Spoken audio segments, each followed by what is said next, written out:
Hello, everyone.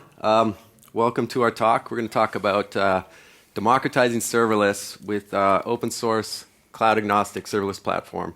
My name is Travis Reeder. I'm an architect at Oracle. I'm Reed Allman. I do not have a single word title like Travis. I'm a normal software engineer at Oracle. All right, so if you haven't seen one of the 10 other serverless talks at this thing, I'll give you a quick, brief overview of serverless, and then we'll dive right into some code demos and get into the details. So there's been a trend over past 5 to 10 years to break down monolith applications into smaller bite-sized pieces. And the first round of that was microservices, which we're all pretty aware of, I'm sure. And that's taking a piece of your monolith and creating separate APIs for the monolith so they're easier to manage and scale and those kinds of things. A function is a step further where every endpoint of the microservice could be a separate program, essentially, a separate piece of code that you can manage, deploy, and scale independently. A group of functions could make a microservice. Otherwise known as functions as a service, you might have heard the term FAS. Again, it's small bits of code that do one thing well. A common use case that you'll see in demos is image processing, responding to events from mobile apps or events off Kafka queues, those kinds of things. The good part about it, though, is there's no plumbing code. You don't have to think about building your entire web server. You just have to think about the little bit of code and what exactly it's going to do, and nothing else of the related services in the application. So that makes your code easy to understand and maintain. The other thing is the cost savings. The code only runs when it's executing. So you don't have these apps that need to run 24/7 to respond to events. They can respond on demand. And again, each function scales independently. If you have one endpoint that gets most of your traffic, that one endpoint can scale across a cluster of nodes independently of all of the other endpoints. So FN is kind of our take on the whole serverless thing, and you've seen this entire week, really. There's been multiple projects now coming out that are serverless or fast, however they want to brand themselves. This week we saw at least Google and Lambda in 2 of the presentations. And so for us, when we were kind of thinking about this problem, what we really wanted was something that was just containers, and we didn't want something that was just language specific because it's very limiting and it's really hard. We know kind of from experience that adding individual support for each language and maintaining that over time is really a huge task. So it's better if we have this container abstraction and we put everything in there, and that's our fundamental unit. So we do that, and we just automatically support every programming language out of the box. We conveniently also make it so that we can run really in any cloud. We're not tied into any,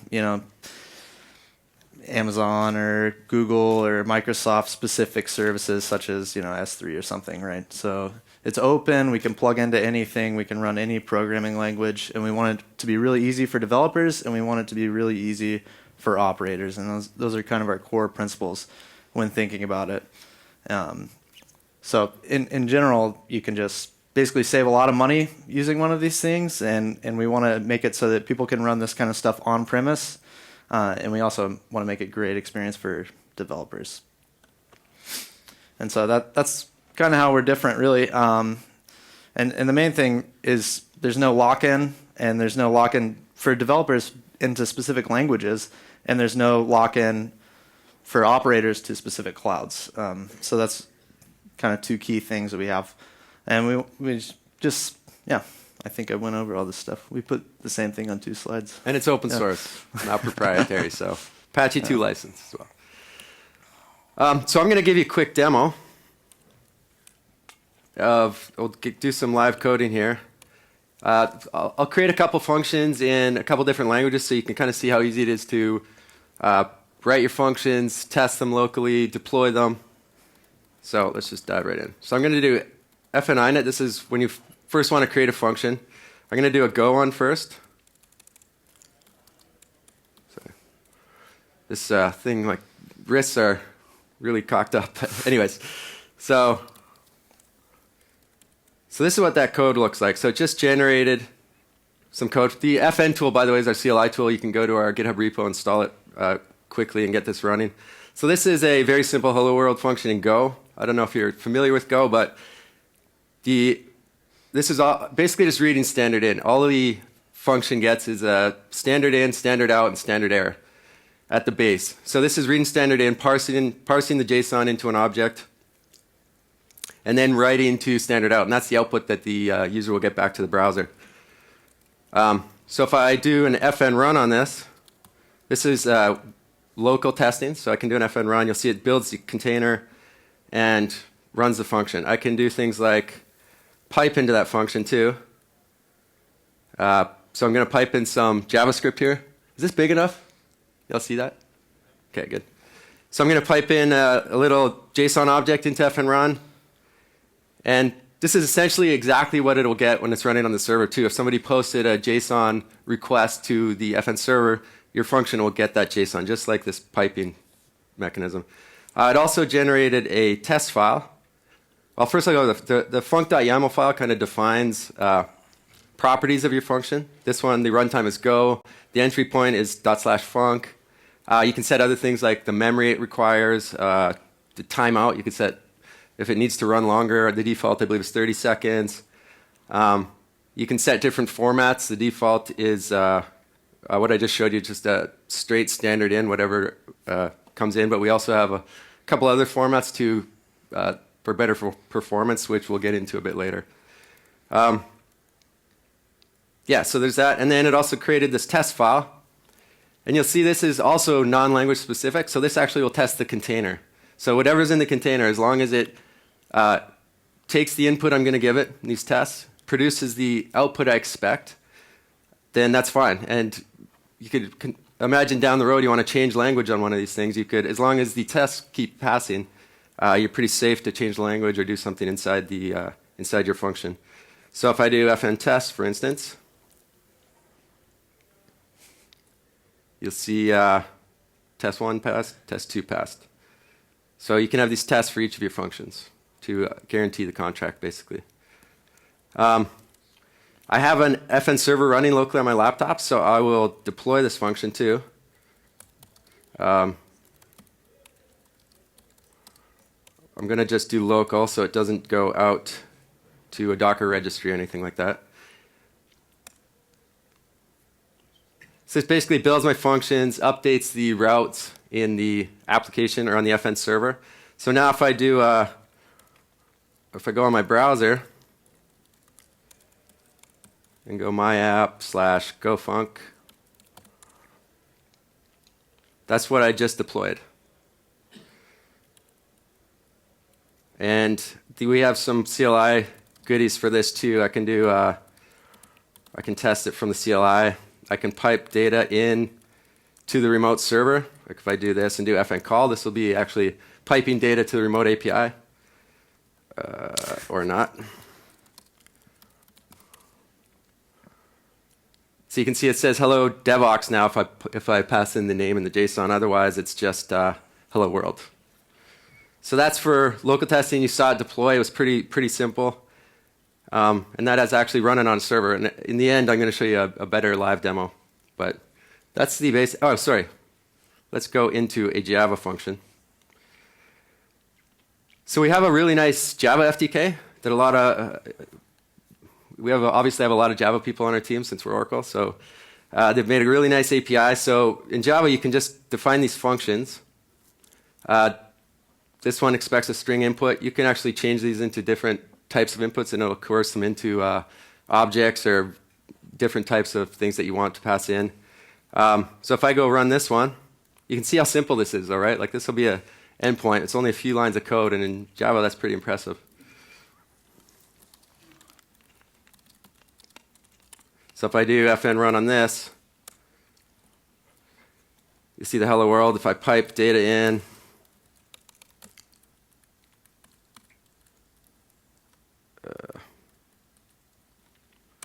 you'll see it change to hello Devoxx.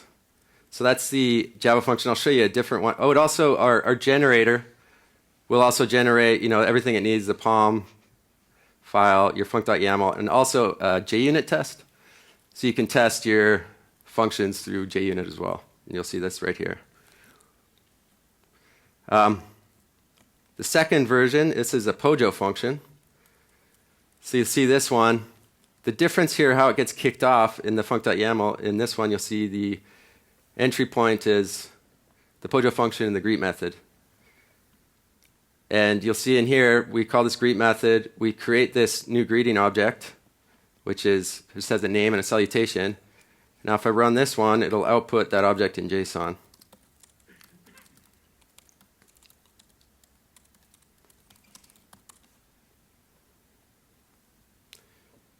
Yeah. So it handles it very nicely.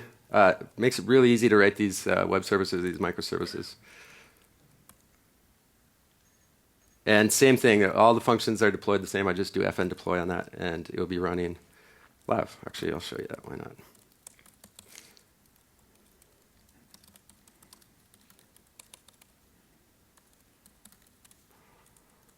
And so that should be.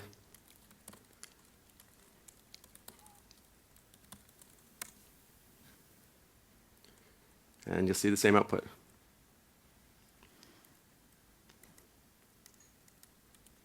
So that's the quick experience of developing these functions and how easy it can be to do this. You'll notice there's no web server code or dealing with any of those things. So digging in a little bit further, as you saw, it's just a small bit of code for each of your endpoints. There's also asynchronous. I didn't get into that, but you can set your function to be an asynchronous endpoint, and when a request comes in for that, say a webhook or some event from somewhere, it'll go into a queue, and that's good for batch processing or things that don't need instant responses, things that might take longer. So those will go into a queue, and they'll queue up, and they'll run when there's capacity. The synchronous functions get priority, though, so we can respond really quick, but when there's capacity, the asynchronous functions run. Again, it's wrapped into a container. And all you need is Docker for these. I don't even need Java installed. I don't need Go installed. I don't need Node installed. I just need Docker installed. And when you're using the fn run commands, it runs all that stuff inside these different containers with different languages in them. Input, standard in. Output, standard out. Logs, you just print to standard error, and you can grab the logs from the API. Yeah. Developer kits. The Go one, I wasn't using a developer kit. The Java ones I just showed you was using the Java FDK. So it deals with parsing data. We have the concept of hot functions, which is by default in Java. It's the hot function basically keeps the container running if there's requests coming in. If it sits idle for 30 seconds, it'll kill the container. And that makes it so you can have really fast performance. You get rid of the Docker startup time, which is about 300 milliseconds, the Java startup time, making database connections, that kind of thing. And all of our FTKs are pretty similar. You define a handler function if you're used to Lambda or any of the other function providers. Very similar. You write a handler function. It gives you the input, and you respond with the output. Or the output is your response, rather. You can check the call status. You can see if any calls have failed through the API. You can grab the logs. We output metrics, and you can throw those to Prometheus. You can log to syslog as well. And there's a user interface that we have too, and that's also a Docker run command. You can fire this up and point it at any FN server or FN load balancer and start seeing statistics or manage your applications and functions. Now Reed's going to take over for the running the service. Yeah. So for operators, we thought it was really important for everything to be very simple on the operator side as well, just like the developer experience that you saw. So for us, this is the classic whiteboard diagram that you have to do 1,000 times with various people, and even though you've made this document one time, you guys probably don't know how it goes. So we have client requests coming in from the top, and they go to basically our special FN load balancer, which we'll get into the details in a minute. And then they go to the FN server, and the FN server is where we're executing jobs, and it's also, it's doing a lot of the CRUD stuff. So at the bottom layer, we have the database, which is pluggable. We have a message queue, which is pluggable. We have an object store, which is pluggable. We have a container registry, which is pluggable. So to get into kind of the details, so the FN server is really the core application that we have. So this is our stateless server, and you just scale the FN servers, basically. All of the bottom layer just scales completely independent of FN. So FN is the one that's actually executing the jobs. So as more jobs come in, you want more servers to scale up and scale down as an operator, so that you're not paying for them, just like the functions. So it's going to handle the CRUD operations, which are relatively cheap. It's going to handle the async stuff, so it's checking the message queue, seeing if there's jobs, seeing if it has capacity to run those jobs, and doing that. And we wrote it in Go so that it's really easy to extend. And because we're an open source project, it was really important that we have just certain surface areas that we offer to developers when they want to hook in with, say somebody wants to do, OpenStack authentication, right?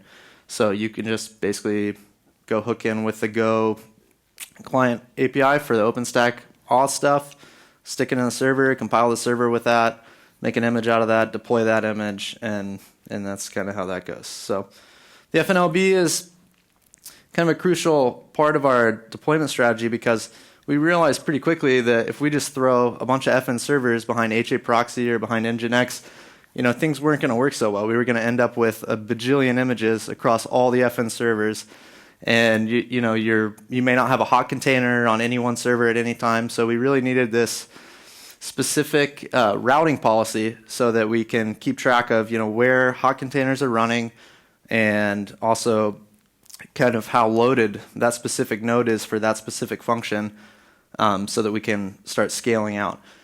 So what we did was we took Go and we just used most of their HTTP goodness. They have a very robust HTTP library. We get HTTPS as well. And we get most of the sugar there, and we have a very thin routing layer, and we also allow the FN server to give us some back pressure. So it tells us on each request, this is how long it took for me to start this function, this particular function. So we're scaling with functions, independent scaling units, not just nodes. And so we get this piece of information, and we apply it, and we can scale based on traffic. So you would say something like, well, I'm running 10 containers on one node, right? And my wait times are starting to be 1 second or 2 seconds. So then we're going to start bleeding over 10% of your traffic to the next node, right? And so this was something that would have been challenging to do if we were trying to hook into another load balancer per se. And since the load balancer has this kind of holistic view of the cluster topology, we can say, well, we know how many FN servers there are. We know that this server is not running anything. We can go ahead and get rid of that server and start saving some money. As far as the supporting services go, kind of like I covered, the main thing is that these things are pluggable.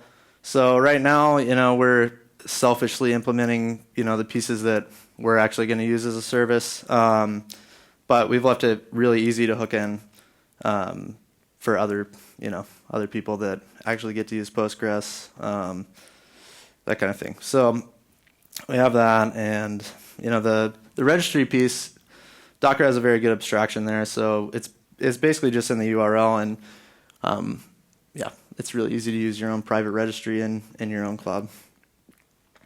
As far as metrics and monitoring go, this is always important for operators. You need logs, you need metrics, so you can kind of keep a handle on this stuff. And our answer in the code is, we're using the Open Tracing API now, which has been really popular in the Java community as well as the Go community. And so having cross-language support is going to be interesting for that. Also for developers, they're going to be able to hook into the Open Tracing API stuff, which should be pretty cool to see pipelines and such. We have Prometheus support on the back end for Open Tracing right now. So, in our code, it's all Open Tracing, and then you basically plug in whatever backend you want to yank stats out of that. And then logging, we just have syslog, so if you want to use, remote syslog, it's pretty easy to get a handle on. Yeah. All right, so that's the basics of developing and operating. There's other features like the concept of an application where you can group together functions, deploy them all as a set. So you could have a microservice made up of 10 different functions or 20 or whatever. Do an FN deploy and deploy the entire set together. So if you checked out a repo and you wanted to deploy it to a server, it would just be a single command. There's also some Kubernetes support as well. So there's Helm charts where you can deploy to a Kubernetes cluster and have Kubernetes manage all your FN servers and your FN load balancers as well. For the Java folks in the crowd, which I know most of you are, there is another tool that's a little bit more advanced, but you can use the completable futures API. And if you go to github/fnproject/flow, you can tie together a bunch of different functions using what you'd expect in Java, but it'll distribute these functions, run them on different servers, and wait for all the results to come in until your futures are done. Then you can deal with all the results as they come in, that kind of thing. So here's an example. This is on the repo as well. You can see create a flow. Part of it's going to be an invoke function. When that's done, you have this then compose. We'll go on to the next step, and so on and so forth. So you can check that out. That's a pretty cool feature. I won't go into details because it's, as you can see, it's a little bit more involved. There's also a nice flow UI where you can watch all these steps in process and see how long they're taking, debug each one of them as you go as well. Wow, we went through pretty quick. Yeah, so I guess for the finale here, we threw this up on a live server. If you guys want to pull out your phones and go to this project, or this URL here, I can show you, or go look at the URL. I won't show you what's on it. And then I'll do a deploy to the live server, and you can see how fast and easy it is to deploy to a server in the cloud. devoxx.fnproject.io/r/yo/dog. In a typical production scenario, you can replace, if you had your own custom domain names, you can replace. You'll see the app name is in the path for these because we have a single domain name, but if you have a custom domain, it can replace the /r and the /yo, which is the app name. Tell me when you've all got that so I can switch screens. Or yell if you don't see it. All right, so I'll show you the code for this. It's another simple function. This one is actually just outputting HTML, this little blob right here. But I'm going to change one thing, redeploy it. Sorry. Changing the server I'm talking to right there. And then I'll deploy.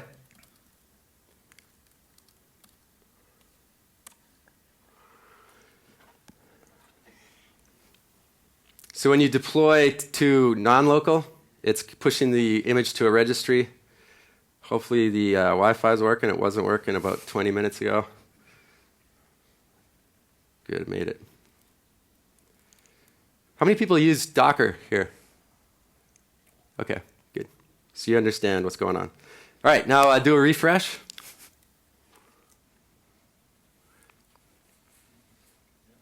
And you should see the change. And you'll see the Twitter link to follow our project as well. So that's it. I guess we have a lot of time left. Yes, we should maybe get into some questions if you have any. And be excellent to each other. Party on, dudes. The project's at fnproject.io, github/fnproject. The main repo in there is /fn. And you can follow us on Twitter. Yeah, so I guess if you guys have any questions, we'd love to answer any questions you might have. Yeah. We've been talking about serverless the whole week, and I understand that FN project is there mainly to allow us to bypass vendor locking. Yeah. But isn't vendor locking a feature of serverless? Because what is great with all the demos we've seen is the integration with all the other features, with Google BigQuery, with the Alexa on all these things. So isn't there this thing? And you don't have to deal with servers. Yeah, No, okay, but that's Yeah, so, yeah, I mean, if you're going to stick to one of those clouds, then you should probably just use their service. I mean, I wouldn't, I mean, why would you go set this up if they'll deal with it for you? But if you don't want to lock into one of those clouds, this is why the lock-in thing, if you don't know if you're going to be on Amazon forever, or if you can't be on Amazon forever, if you don't know if you're going to be on Google forever, then you can use this and move it anywhere. You don't have to worry about, and especially, sorry, the question was, let me repeat the question. Why wouldn't you use one of the providers' cloud services, like Google, Amazon, or Microsoft? And we want to give you the freedom to move around. We want to allow you to run one of those services on your own cloud if you have your own hardware, if you have your own data centers. You want to offer this to your employees, for instance, you're a big company. You still get a lot of the cost benefits because you can run a lot more apps on a lot less hardware if you offer this to your employees. Because you don't need to run one server, one VM 24/7 for all your apps. Only the endpoints, you could have 1,000 apps, and only the endpoints that are being used are going to be used. So your capital costs on hardware is a lot cheaper if you use this service. So that's essentially it. If you don't want to lock in, or if you have your own hardware, your own data centers, or you want more control over the environment, you want to use your own authentication, you want to use Active Directory or something like that. I would say, to his point, really, this is a very easy thing to integrate into, just because the nature of it is it's really just webhooks. So, if you have any service that you're actually running internally in your own cloud on your own servers, then, if you add webhook support on whatever action you want, then basically you can integrate with any of these serverless platforms, really, but specifically the one running in your cloud. Yeah. Yeah.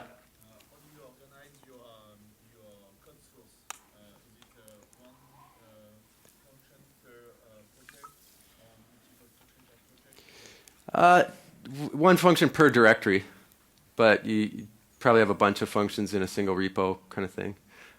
The application thing I was talking about I didn't show, but if you organize all your functions in basically how you'd picture them as being endpoints, like / whatever is your directory, and you think of that as being the endpoint that'll hit in your URLs too. Then when you do the fn deploy -- all, which has the app concept, it'll deploy those all to, the default will be the directory name. You can override that in the func.yaml.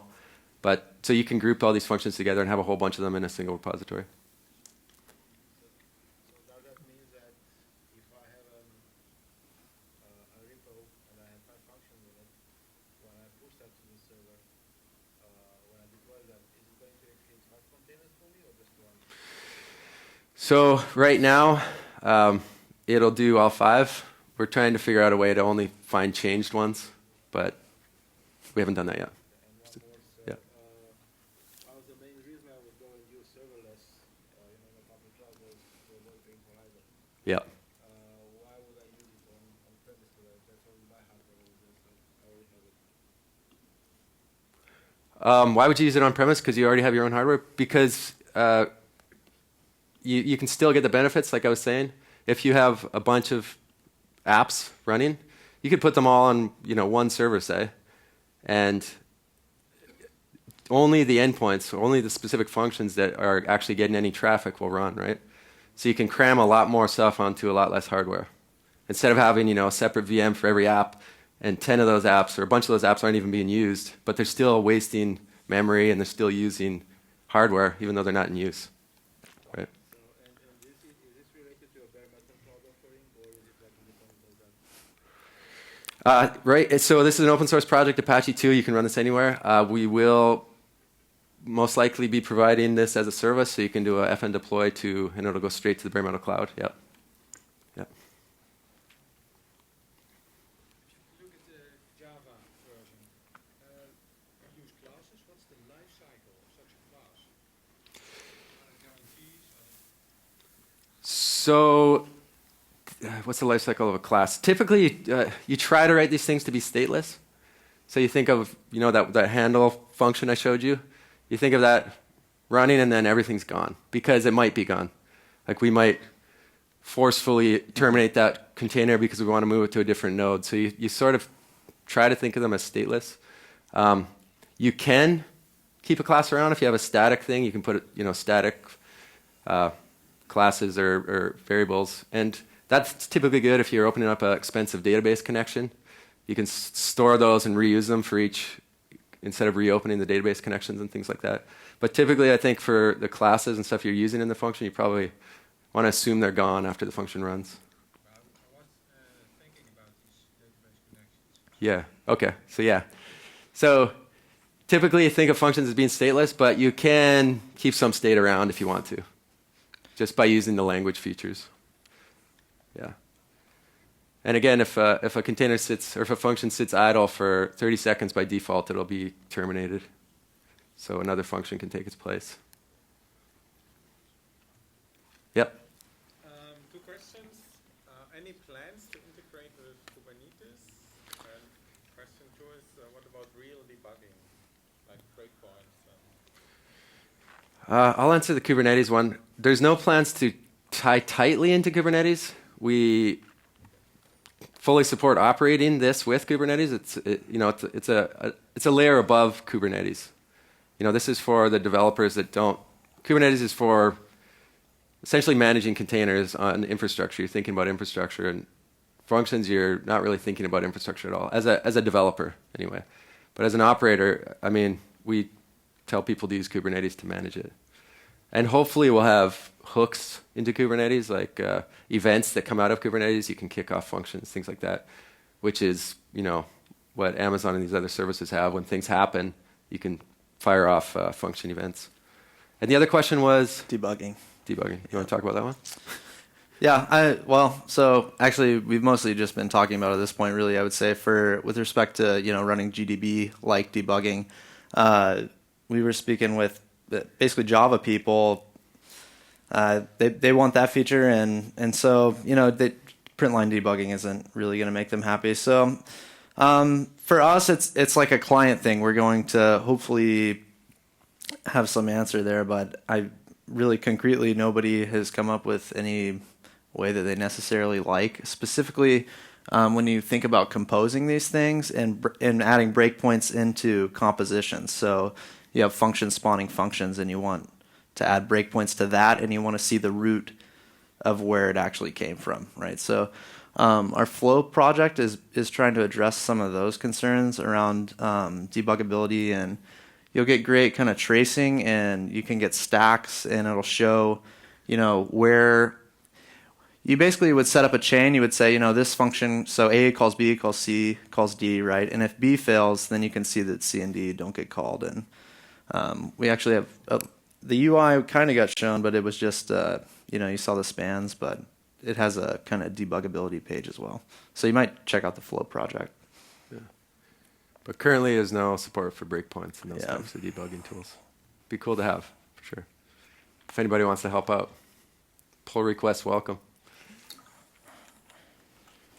Yeah? I didn't get exactly how the deployment works. Like pushing code to the FN server? So it's actually you're pushing code to... Sorry, the question was, how do things get deployed? Are we pushing code to the servers? We're actually pushing code to a Docker registry. And that default is Docker Hub, but it can be your own internal Docker registry or any Docker registry. And then the function servers pull that code over or pull those images in on demand, essentially. And then caches them until they're not used anymore. Yeah. So we're just basically storing a pointer to somewhere in the registry for deploy. Yeah. So when I did the FN deploy, that's essentially doing a build, a push to the Docker registry, and then updating a route. And that's a part of our API is routes. And the routes have the path like slash myfunc, and that path or that route also has the image name, like where I can find the Docker image, and those kinds of things. So each image each function is an image. That's correct. Yeah. Per image. Yep. With a JVM if it's Java or. Yeah. Exactly. Yeah. Yeah. Java is a little bit heavier than a lot of languages because you have the JVM, but like things like Go, it's just a binary, so it's a little 5 meg binary kind of thing. So, but it depends. Yep. Can you choose which Java runtime to run to the container? Say that again. Can you choose which Java runtime to run to the container? Yeah, essentially you can, sorry, the question was, can you choose which Java runtime goes into the container? You can actually make your own Dockerfile, sort of bring your own container and put whatever you want in it. So the default, if you're using our tools without a Dockerfile, is some version of Java. Yeah, 8 or 9. Java 8, maybe I think. 9. No. And yeah, but so you can basically override everything if you want by using your own Dockerfile.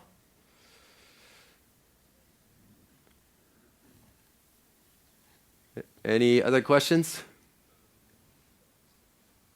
Yeah, maybe you can't answer it right now or not on record, but speaking about you said pull requests are welcome, but what about the governance of the project? It's still a Oracle project for now, but are there plans to give it to a foundation, or are you allowed to speak about that?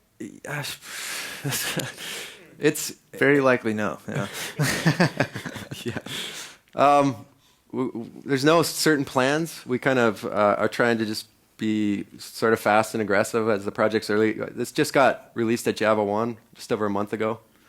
So it's, what's that? That was a big surprise. Yeah, right. So it's new. We want to move fast. We are talking to a specific organization that we might try to get involved with. But we'll see. And right now it's an Apache 2 project, so it's totally open. There's no restrictions on it. If you do submit pull requests, the only thing you do is have to sign the Oracle CLA, which basically means I think that you can't I don't sue know. us down the road. Yeah. South Park made a whole episode about that, I think. Yeah.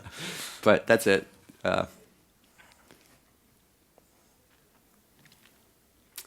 Anything else? Cool. Yeah, but maybe Sure, we can chat after too. Yeah.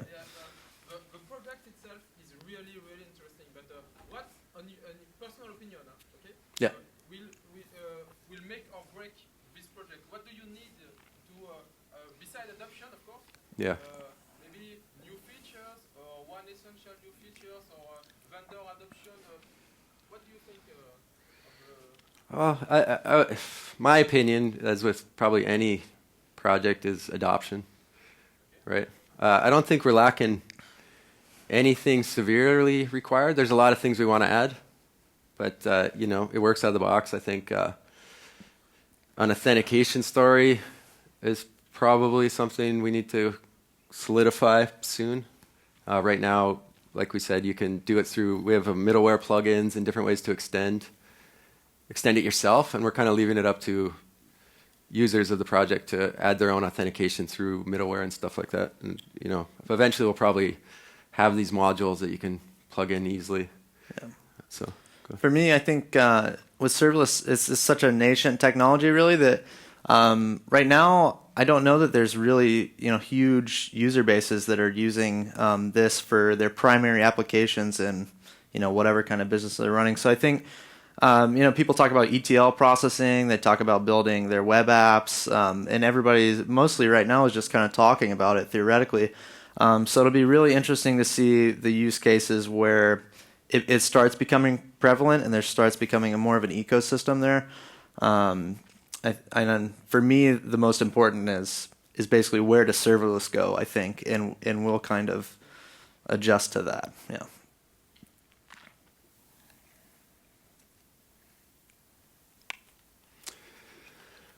all right. We'll let them off the hook. Yeah. Well, thank you for coming.